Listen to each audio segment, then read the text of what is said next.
தற்போதைய அண்மை செய்தியை பார்த்துக் கொண்டிருக்கிறோம். முன்னாள் அமைச்சர் KT ராஜேந்திர பாலாஜி மீதான மோசடி வழக்கை சிபிஐ வசம் ஒப்படைக்கும்படி உத்தரவு பிறப்பிக்கப்பட்டிருக்கிறது.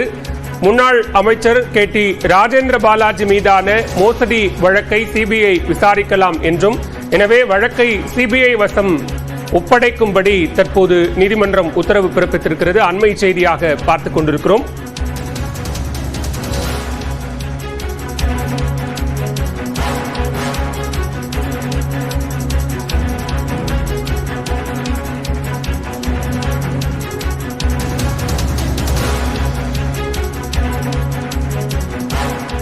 முன்னாள் அமைச்சர் KT ராஜேந்திர பாலாஜி மீதான மோசடி வழக்கை சிபிஐ விசாரிக்கலாம் என்றும், எனவே வழக்கை விருதுநகர் மாவட்ட குற்றப்பிரிவுக்கு ஒப்படைக்க வேண்டும் என்று கூறி சென்னை உயர்நீதிமன்றம் தற்போது உத்தரவு பிறப்பித்திருக்கிறது. கூடுதல் விவரங்களோடு இணைகிறார் சிறப்பு செய்தியாளர் ரகுவரன். ரகுவரன், விவரங்கள்.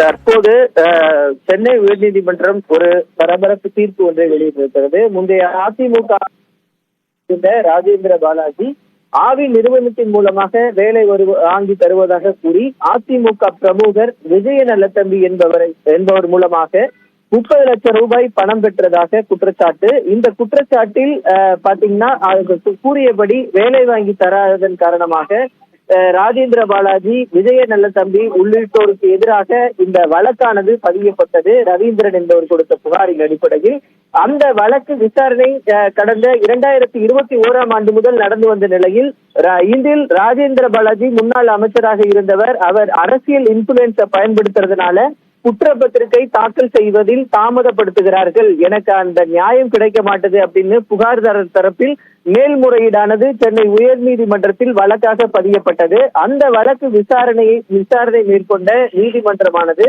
இன்று இதில் ஒரு தீர்ப்பை வழங்கியிருக்கிறது. ஏற்கனவே நீதிமன்ற உத்தரவு இருக்கிறது, விரைந்து குற்றப்பத்திரிகையை தாக்கல் செய்ய வேண்டும் என்று.